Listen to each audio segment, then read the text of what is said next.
Film की शुरुआत में एक कार में 4 लुटेरों को दिखाया जाता है जो पुलिस से भाग रहे होते हैं। उनका एक साथी बहुत ज्यादा जख्मी है और उसका ज्यादा खून बहने की वजह से हालत ज्यादा खराब होती जा रही थी। उसके साथी उसे हॉस्पिटल तो ले जाना चाहते थे, लेकिन जिस रास्ते पर वो अभी थे वहाँ दूर दूर तक कोई हॉस्पिटल नहीं था। तभी रास्ते में किसी नोकीली चीज से गाड़ी का टायर फट जाता है और ये उसी सुनसान रास्ते पर फंस जाते हैं। वो अब इस टेंशन में थे कि अगर उनके साथी को इलाज नहीं मिला तो वो मर जाएगा। फिर वो सब देखते हैं कि दूर एक घर से धुआं उठ रहा है। ये मदद की उम्मीद से अपने साथी को एक बोट में डालकर उस तरफ निकल जाते हैं। कुछ देर बाद वहाँ पहुंचकर ये देखते हैं कि ये एक किला था और उसकी दीवार पर बहुत सारे सींग लगे हुए थे। जब ये सभी दरवाजा खोलकर किले के अंदर घुसते हैं तो वहाँ पर बनी बहुत सारी कब्रों को देखते हैं। फिर वो आगे बढ़कर उस घर की तरफ जाते हैं जहाँ से धुआं उठ रहा था। जब वो उस घर में पहुंचते हैं तो उन्हें वहाँ कोई नहीं दिखता। तभी उन सबका लीडर, जिसका नाम पॉइंट होता है, घर को चेक करने जाता है। उसे नीचे एक किचन और एक रूम मिलता है जहाँ बहुत सारे लोगों के स्केच लगे हुए थे। इससे पहले वो कुछ समझ पाता,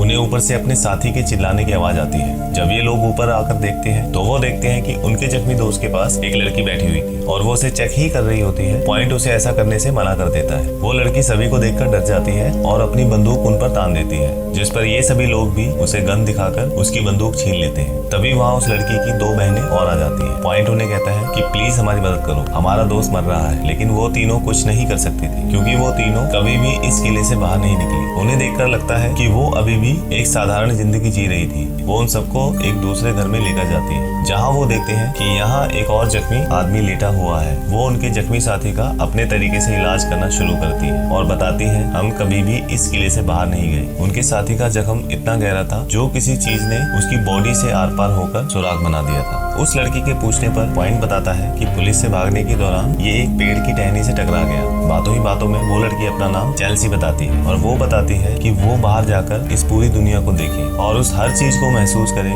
जो उसने कभी नहीं देखी। चेल्सी पॉइंट को कहती है कि तुम जाकर खाना खा लो जब तक मैं इसके जख्म पर टाके लगा देती हूँ। पॉइंट के वहाँ से जाते ही चेल्सी उसके साथी के जख्म के साथ साथ उसके मुंह को भी सिल देती है। वहीं पॉइंट का एक साथी चेल्सी की बहन के साथ स्टोर से अपने साथियों के लिए बिस्तर लेने जाता है, जहाँ चेल्सी की बहन उसे एक बिस्तर पर लेटने को कहती है। दरअसल वो एक ट्रैप होता है जिस पर लेटते ही पॉइंट का साथी एक गहरे गड्ढे में गिर जाता है और वो लड़की उस गड्ढे का ढक्कन लगाकर वहाँ से चली जाती है। फिर हम देखते हैं कि पॉइंट और उसका भाई ही खाने की टेबल पर बैठे थे। पॉइंट का भाई चेल्सी की छोटी बहन से बात करने की कोशिश करता है, लेकिन वो लड़की उसकी बातों का कोई जवाब नहीं देती। तभी वहाँ चेल्सी आकर बताती है कि मेरी बहन बोल नहीं सकती। जब वो दोनों खाना खाते हैं तो उन्हें वो मीट कुछ अजीब लगता है। वो दोनों चेल्सी से पूछते हैं कि ये किस जानवर का मीट है, जिस पर वो कुछ नहीं बोलती। पॉइंट कहता है कि मैं अपना खाना लेकर अपने जख्मी साथी के पास जा रहा हूँ, पर चेल्सी हड़बड़ा कर कहती है अभी नहीं, अभी तो वो सो रहा होगा। और ये बात पॉइंट नोटिस कर लेता है और पॉइंट को उस पर शक होने लगता है क्योंकि उसका चौथा साथी भी गायब था। जब पॉइंट उस जख्मी साथी के पास जाता है तो वो देखता है कि उसके सीने में एक लकड़ी घुसा दी गई है और मुंह भी सिला हुआ था। साथ ही उसकी गर्दन से खून बह रहा था जिससे उसकी मौत हो चुकी थी। ये सब देखकर पॉइंट गुस्से में आ जाता है और उसे किसी जानवर के गुर्राने की आवाज आती है। वो गन निकाल लेता है लेकिन उसे वहाँ कोई जानवर नहीं दिखता। तभी वही आदमी जो जख्मी था, पॉइंट देखता है कि उसके पैरों को जंजीरों से बांधा गया है। वो कुल्हाड़ी से उस आदमी की जंजीर काटकर वहाँ से उसे बाहर ले जाने लगता है। तभी कोई चीज उसे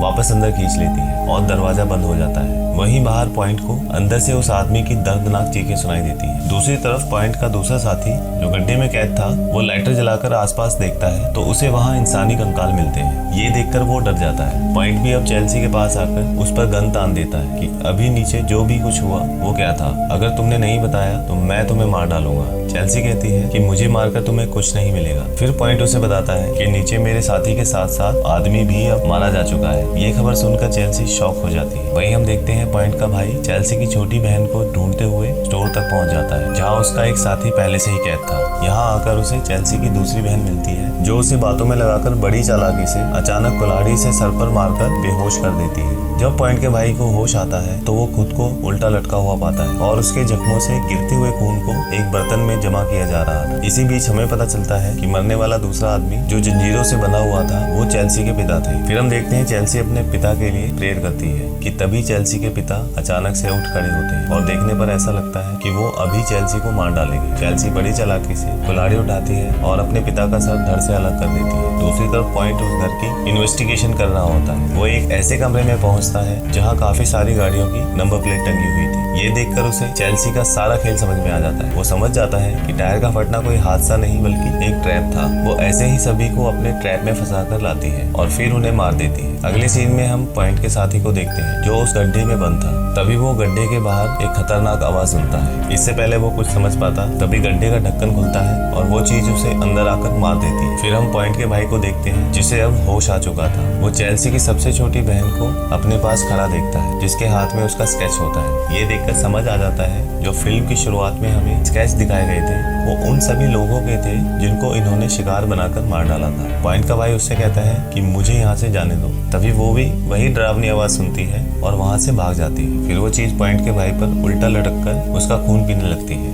इतने में पॉइंट भी वहाँ आ जाता है और ये सब देख लेता है। इससे पहले वो चीज पॉइंट पर भी हमला करती वो उस पर गोलियां चला देता है। वो चीज दरअसल एक वैम्पायर था जो लोगों का खून पीकर उन्हें मार डालता था। वैम्पायर के वहां से जाने के बाद पॉइंट अपने भाई को नीचे उतारता है। तभी वहाँ चेल्सी की छोटी बहन आकर उन दोनों पर कुल्हाड़ी से हमला कर देती है। दोनों के बीच में हाथापाई हो जाती है। पॉइंट उसे उठाकर दूर फेंकता है जिससे दीवार में लगा सरिया उसकी बॉडी के आर पार हो जाता है और उसकी वहीं मौत हो जाती है। पॉइंट अपने भाई को लेकर चेल्सी के घर में आता है। पॉइंट देखता है कि उसके भाई का चेहरा सफेद पड़ने लगा है। पॉइंट जान जाता है कि वो एक पुराना वैम्पायर था जिसको मारे बिना वो यहाँ से नहीं निकल सकते। पॉइंट अपने सारे हथियार निकालकर उनमें गोलियां लोड कर लेता है। तभी वहाँ चेल्सी और उसकी बहन भी आ जाती है। चेल्सी की बहन कुल्हाड़ी लेकर उसके भाई को मारने की कोशिश करती है मगर पॉइंट उसे गन दिखाकर दूर रहने को कहता है और साथ ही उन्हें उनकी सबसे छोटी बहन के मारे जाने की बात भी बताता है। ये सुनकर दोनों दुखी हो जाती है और चेल्सी पॉइंट को शांत होकर बताती है कि तुम्हें अपने भाई को मारना पड़ेगा, नहीं तो कुछ देर बाद ये भी वैम्पायर बन जाएगा और सबको मार डालेगा। इससे पहले ये जागे तुम इसे मार डालो। पॉइंट ऐसा करने से बिल्कुल मना कर देता है लेकिन जब पॉइंट उनकी बात नहीं मानता तो चेल्सी अपनी कहानी उसे बताने लगती है। वो बताती है कि जब वो लोग रोमानिया से यहाँ आए तो ये वैम्पायर उनका पीछा करके यहाँ आ गया, तो हमें वैम्पायर से सारी दुनिया को बचाने के लिए ये किला बनाया। हम उसे टाइम टाइम पर खाना देते रहे जिसकी वजह से वैम्पायर ने दुनिया पर हमला नहीं किया।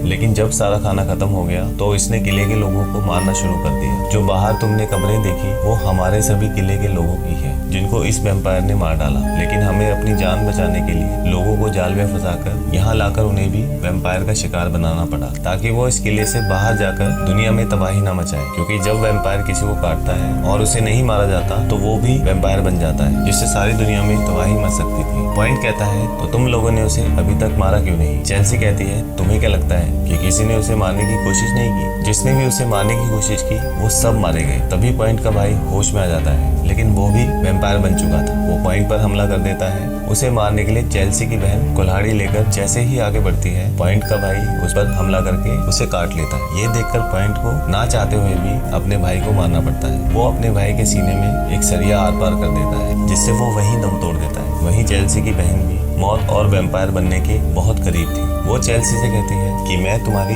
उस वैम्पायर को मारने में मदद करूंगी। तुम एक ट्रैप बनाओ जिसमें मैं खड़ी हो जाऊंगी और जैसे ही वो मुझे मारने आएगा तो तुम दोनों उसे मौका पाकर मार देना। वो दोनों उसे उसी गड्ढे में ले जाते हैं जहाँ वैम्पायर आकर लोगों को मारा करता था। वैम्पायर भी वहाँ आ जाता है। तभी मौका देखकर पॉइंट उसे उस गड्ढे में धकेल देता है और ऊपर से दरवाजा बंद करके उसमें सुराख कर देता है और उसमें पेट्रोल डालकर आग लगा देता है जिससे वैम्पायर का खात्मा हो जाता है। अंत में हमें दिखाया जाता है चेल्सी अब आजाद थी और वो अपने किले से बाहर निकलती है। लेकिन तभी वो पॉइंट के जख्म को देखती है और वो समझ जाती है कि पॉइंट को वैम्पायर ने काट लिया था और अब पॉइंट भी वैम्पायर बनने वाला है। चेल्सी अब जानती है कि उसे पॉइंट को भी मारना पड़ेगा। चेल्सी फिर से किले का दरवाजा बंद करके अंदर चली जाती है और इसी के साथ यह फिल्म यह एपिसोड यहीं खत्म हो जाता है। ये कहानी सन 2009 में रिलीज हुई। IMDb पर इसकी रेटिंग है 6.8। आपको ये फिल्म कैसी लगी कमेंट में बताएं। मिलते हैं अगली वीडियो में एक नई कहानी के साथ। धन्यवाद।